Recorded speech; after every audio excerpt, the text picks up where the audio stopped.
Seguimos, nosso Pan News em Revista cheio. A gente vai falar agora, o mês de março é destinado à conscientização sobre a síndrome de Down. A data oficial é 21, hoje, quando se promovem mundialmente ações para discutir a importância da luta pelos direitos e pela inclusão de pessoas com a síndrome de Down. Na linha, a gente está com a doutora Karina Passos, médica, pediatra e voluntária do Projeto Cruz da Vida.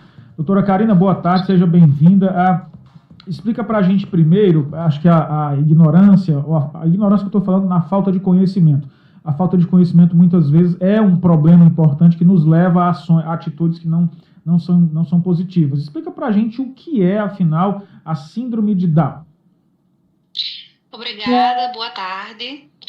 É verdade, as pessoas ainda têm um preconceito, né, um conceito errado do que são essas crianças, esse ser humano, né, que graças a Deus hoje eles estão chegando bem à vida adulta, conseguem viver por mais de 60 anos.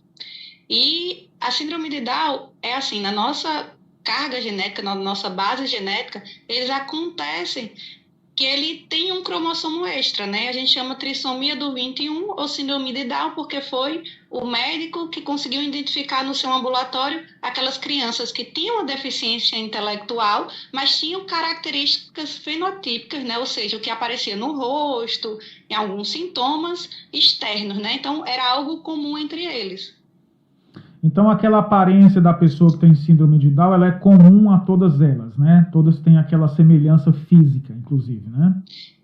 Alguns pontos eles são semelhantes, alguns outros não vão ser semelhantes, porque assim, apesar da trissomia do 21, ela é uma criança, é um ser humano como outro qualquer, sim, e ele tem variação genética porque é a sua carga genética que vem da família, né? É isso, e a gente reforça aqui que a pessoa que tem síndrome de Down é um ser humano igual a todos e tem todos os seus direitos, deve ter a sua vida respeitada. Segundo o IBGE, doutora, no Brasil existem cerca de 300 mil pessoas com síndrome de Down. Como é que está hoje em relação... Essas pessoas precisam de tratamentos especiais, têm necessidades especiais que devem ser lhes fornecidas durante a vida? Sim, a gente precisa ter uma atenção bem importante para esse grupo, porque quanto mais precoce a gente identificar as alterações que ele apresenta, mais qualidade de vida eles terão, né? Então, uma criança que tem uma deficiência intelectual, uma dificuldade de coordenação motora, um atraso de fala, a gente precisa intervir e encaminhar para os profissionais mais adequados, né? Então, assim, como qualquer outra criança que tem alteração no seu desenvolvimento. Mas como a gente sabe que existem características relacionadas à alteração dessa base genética, a gente já volta a cada ponto específico que aquela criança precisa desenvolver. Então, assim, é consultar, entender o que ele precisa, entender o que foi desenvolvido naquele momento e encaminhar para os profissionais mais adequados. É possível que uma criança com Down estude, por exemplo, com as outras crianças? Com certeza, isso é muito bom, tanto para a criança com síndrome de Down, como para outras crianças, né? Excluir o Down, selecionar, fazer uma turma só com crianças com síndrome de Down, não ajuda nem na autonomia da síndrome de Down, nem ajuda a desenvolver a empatia das outras crianças. Então, assim, os dois lados ganham quando tem a presença de uma criança ou um adulto dentro da sociedade. E a gente sabe que essa inserção na sociedade está falando muito a favor deles desenvolver a autonomia e ter uma expectativa de vida muito mais prolongada, justamente por causa dessa inclusão. A gente já viu muitos casos de casais, né? De casais de pessoas com síndrome de Down. Aí a minha pergunta essas pessoas podem ter filhos e, em tendo filhos, elas necessariamente terão Down também?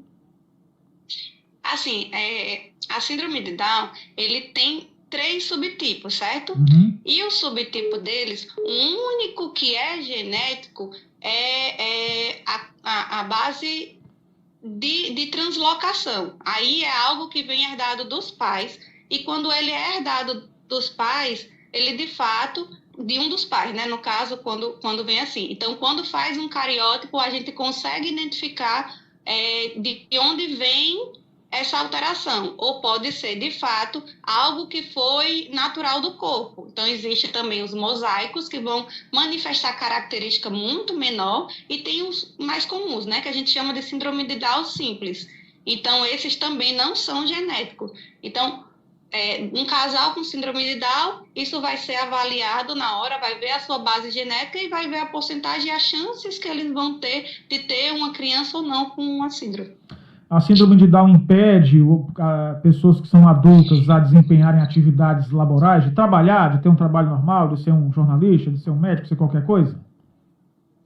Não, precisa ser estimulado, certo? No que ele tem deficiência, então ele precisa ser estimulado ao longo da sua vida. Quanto mais precoce, mais autonomia eles vão ter. Então, assim, isso não impede dele exercer funções específicas e vai de acordo com as suas necessidades e suas vontades também, né?